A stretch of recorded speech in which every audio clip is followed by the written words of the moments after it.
एक ही x factor है इस चुनाव का, वो है प्रशांत किशोर। और मैं आपको बता रहा हूं, जितना मैं, जो मेरे दोस्त हैं जो बिहार से हैं, उनकी अगर मैं ट्विटर की टाइमलाइन रीड करूं या उनका फेसबुक पोस्ट मैं रीड करूं, वो सब लोग they are quite liking him, कि भाई इस यहां पर क्या बात होती है बिहार के अंदर, अगड़ा पिछड़ा हिंदू मुस्लिम, वो आके बात कर रहे हैं कि हाँ भाई जॉब्स नहीं है। सबसे पहले अगर कोई वर्ड पलायन अगर किसी ने अगर इस पूरे इलेक्शन को दिया, उसका नाम प्रशांत किशोर है। पलायन जो हुआ है, प्रशांत किशोर की हम लोग बात कर रहे थे, पहली पार्टी मतलब कि जिसने 51 सीट्स बिग का ऐलान कर दिया, प्रशांत किशोर ने ऐलान कर दिया। और प्रशांत किशोर ने इस पे क्लैरिटी रखी कि हम सारी सीटें लड़ेंगे, चिराग आए ये वो कुछ नहीं, ठीक है।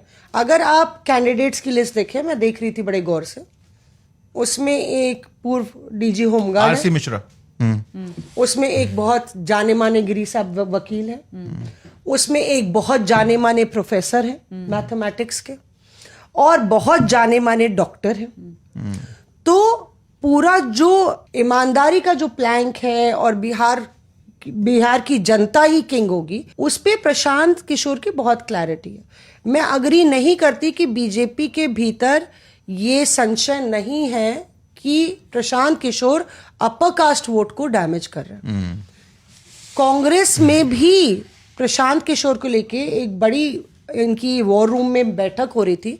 अशोक गहलोत, भूपेश बघेल, मैंने अंदर से खबर सुनी, अब अशोक गहलोत, भूपेश बघेल और अधीर रंजन चौधरी को ब्रीफ किया जा रहा था। वो अभी पहली बार वहां पे गए, वो ऑब्जर्वर्स हैं बिहार के। ये 3 लेफ्टिनेंट राहुल गांधी के और मास्टर स्ट्रैटेजिस्ट है।